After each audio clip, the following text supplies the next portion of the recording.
Hey folks, Cameron Crowe here, founder of Make Boise Better, and my dog Wookie. Say hi, Wookie. And this week, I'm going to tell you about the affordable housing survey, what we did, and what we found in the results.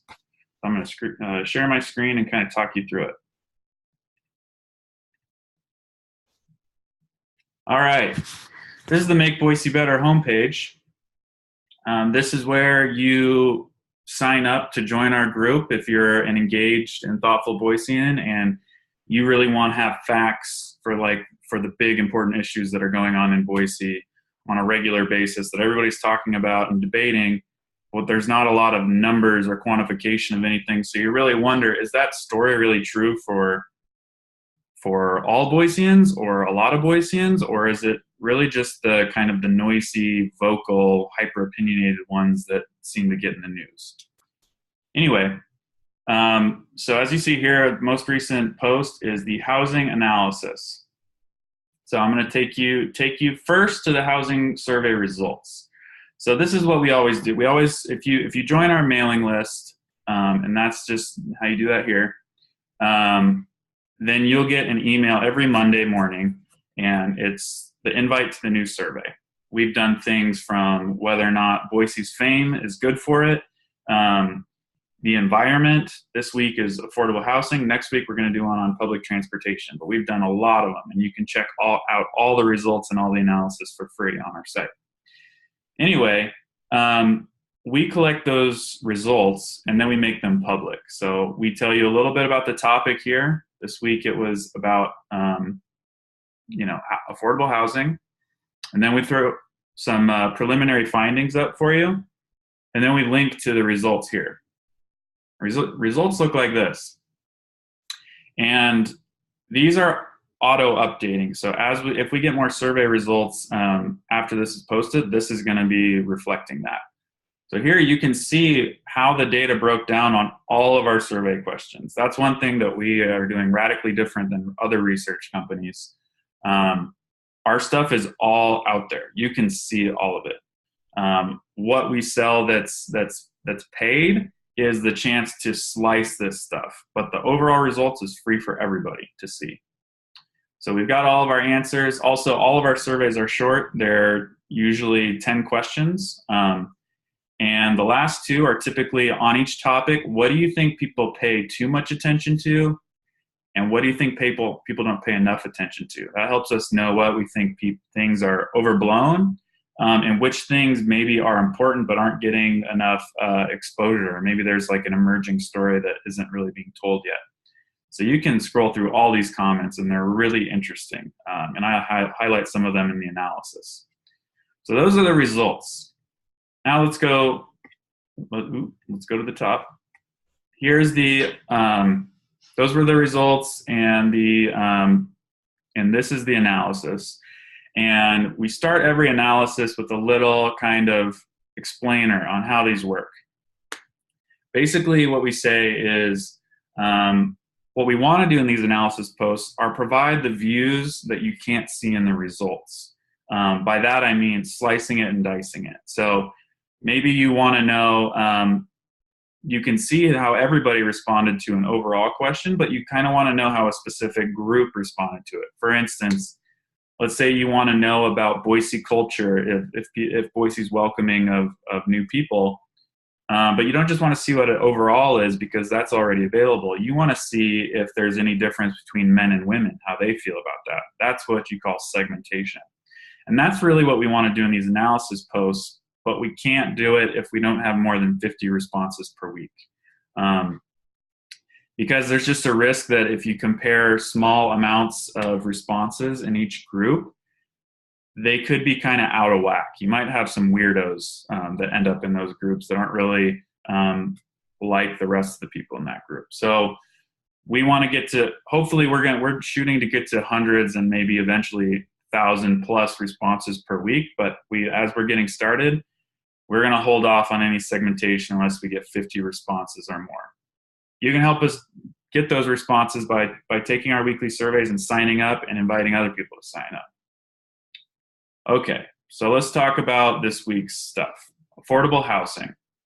As pretty much everybody in Boise knows, real estate has gotten way more expensive. If you're a new person in Boise from out of town, you might be like, well, it's way cheaper than where I came from. But for people that have been in Boise for a while, this kind of increase in prices is pretty, I don't know if shocking is the right word, but it's getting everybody's attention. Everybody's talking about it. Let's check it out. So in Zillow, I don't know if you know this, but this is where you can, well, you probably know, buy and sell homes. You can kind of find, this is like the modern MLS. You can check out this website and get alerts and stuff. But they do reports. So here's what it shows in Boise. In the last year, prices went up by 14%. That's kind of crazy. And here's basically what the price trend has been over the last 10 years. Look at that. It's pretty much straight up. We're getting a little relief, it looks like, right here with the end of the summer. But this trend is insane. Now, Boise is not the only place where this has happened. It's been happening all over the country, and this is a couple of years old now, but the Washington Post did this really cool analysis and data visualization showing recovering of housing prices or the housing markets in different metropolitan areas since the Great Recession. And they kind of separate them into people that are worse off, kind of average, and better than most. And if you can see, the dots in Idaho are in the better than most. That's kind of faint. But one thing that's super cool is they let you filter. So I've shared my location, so they know I'm in Boise. But look at this. This is just showing from 2000, I think from the bottom of the recession to 2014 or 15. But Boise is up 47%. That's like that downtown Boise. The Bench and extended area 30%, West Boise 23%. So a lot of places didn't recover at all. So Boise's kind of special, and this trend I think is we're not the only place that's had it, but we've had it a lot than other places. All right, that's kind of setting the stage. So our analysis, we always link to our results page. Oops, it's right there.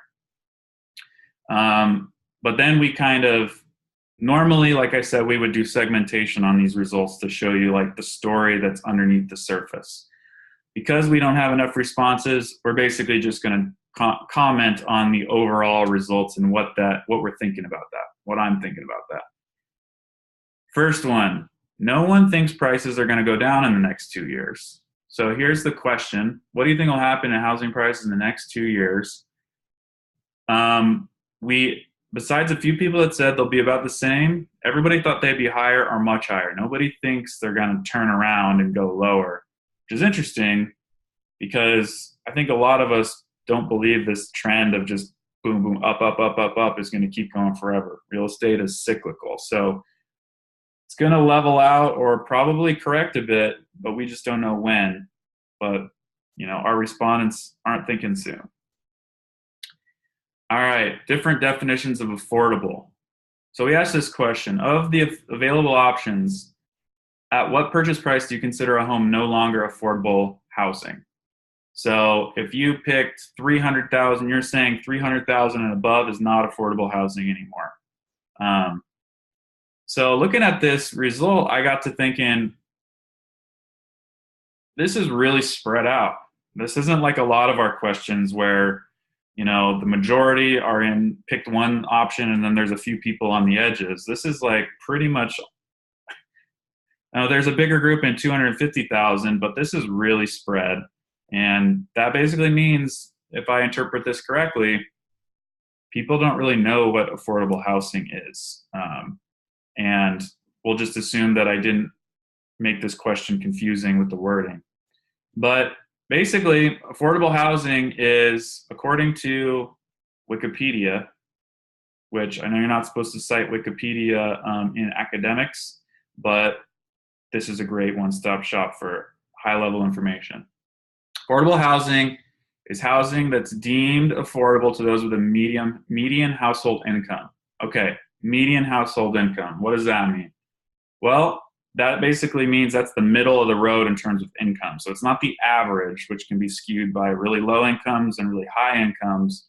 That's the one smack in the middle of the distribution. So how do we find that information? Well, the Census Bureau has some cool stuff, so let's check that out. I searched for Idaho and looked at Ada County, and they say it's about $58,000 for household income between 2012 and 2016, I think. So it's a little dated, but let's run with that. All right. So okay, how much house can you afford with $58,000 a year? Well, back to Zillow. Doesn't have to be Zillow. There's a lot of affordability calculators out there, but they'll tell you what if your annual income is this, given all the other kind of typical deals with taxes and home insurance and blah blah blah, all that stuff, you can afford a house up to $250,000. Anything above that is considered too much of a burden for you, and lenders probably won't be comfortable lending you that money. The ideal amount that you should be able to pay is basically 30% of your income should go towards housing. Any more than that, then you're kind of a risky factor. You're kind of, I don't know. Yeah, that's getting a little shaky. Okay, so that comes out to about $1,400 of a monthly payments. So anyway, that's the answer of like what it really is. And that was our biggest group, but there's more, like much more than half of our group didn't pick that. So that was interesting, I thought. All right. The next question I thought was interesting. How comfortable are you with affordable housing being built in your neighborhood? This was sponsored by Catch Inc. They work on ending homelessness in Boise. Really cool organization. Okay.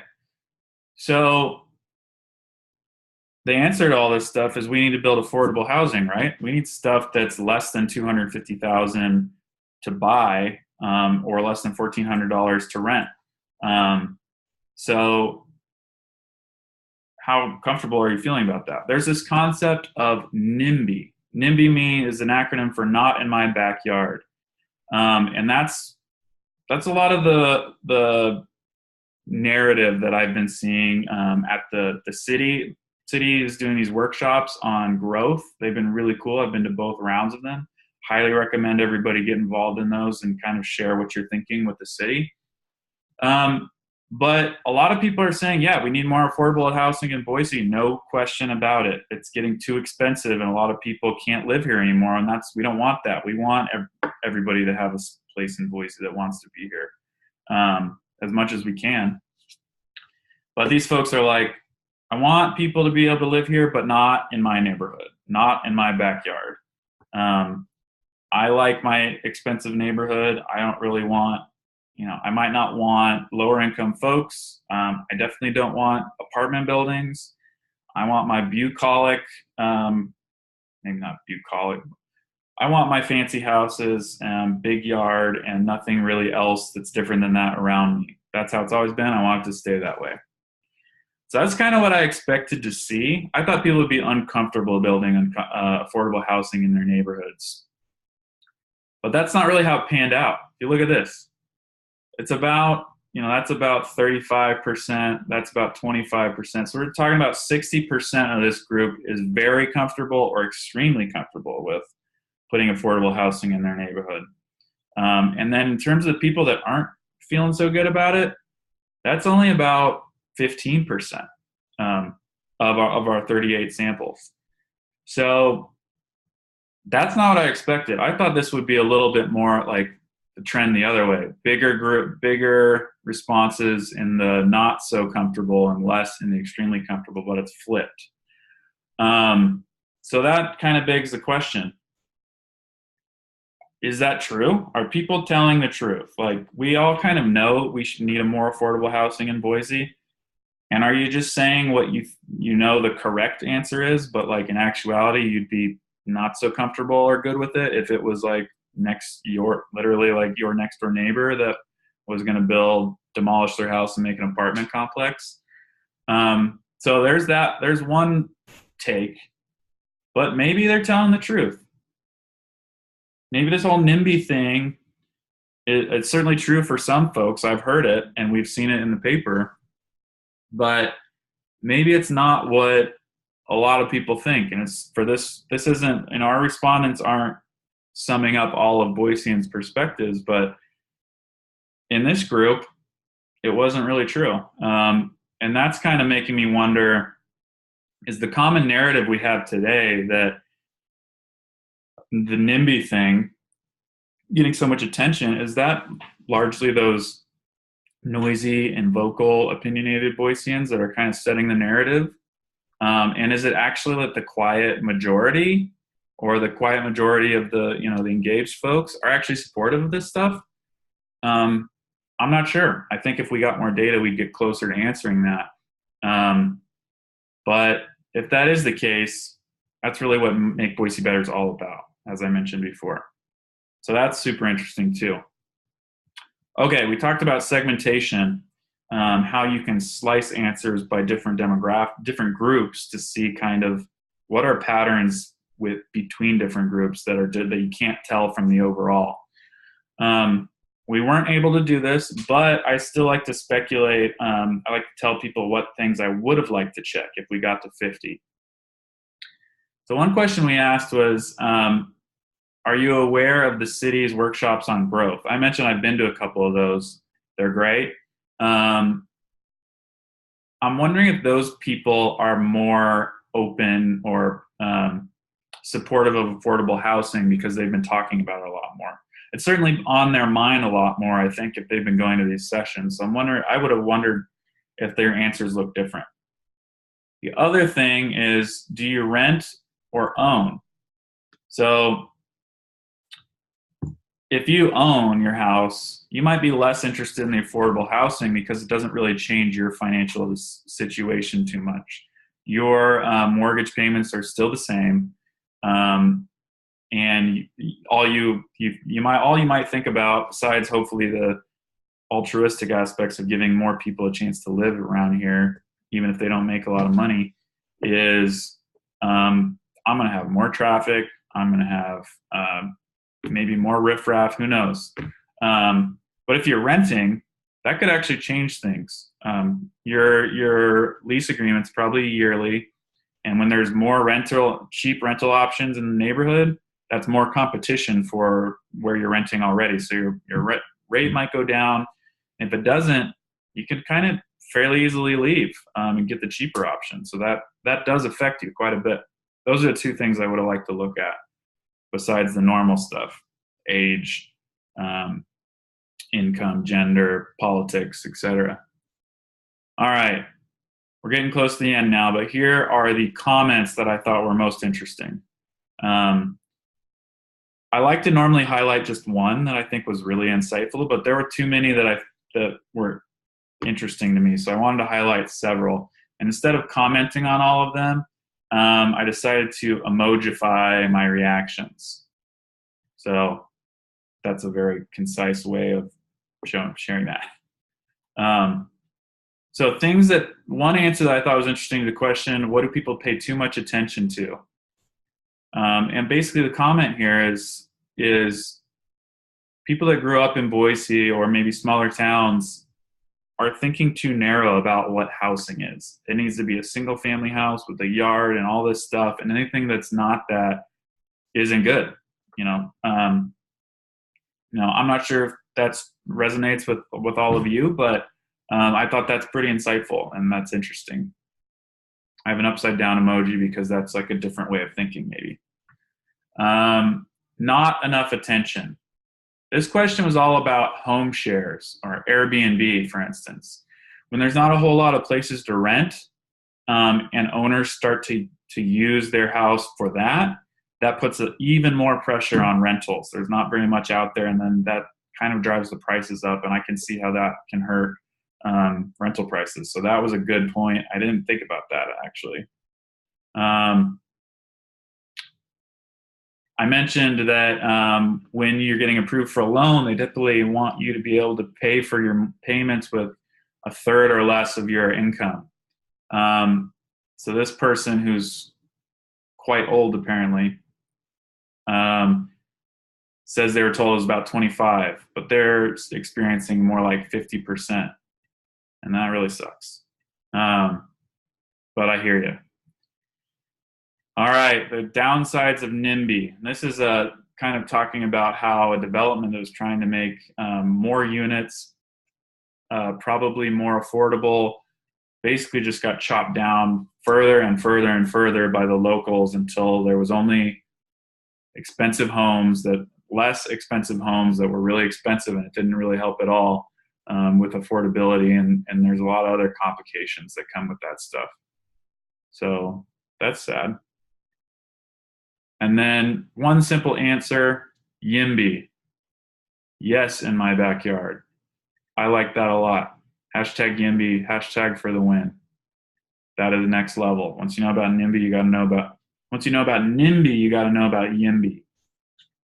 All right.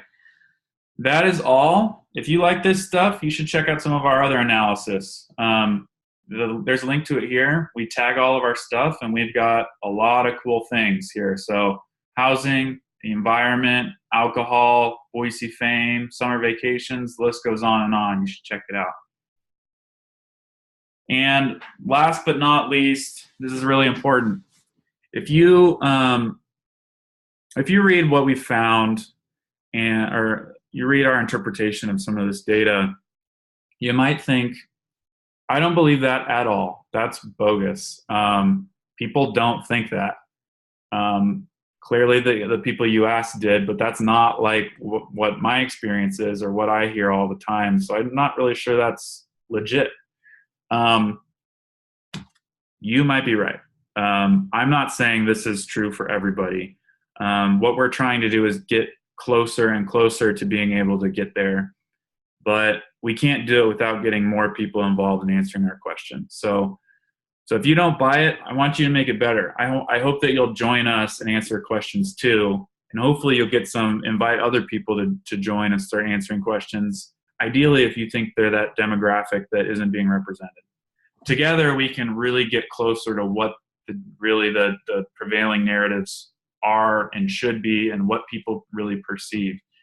If we can do that in a good way, it's going to make it a lot easier for our leaders to find solutions and implement them.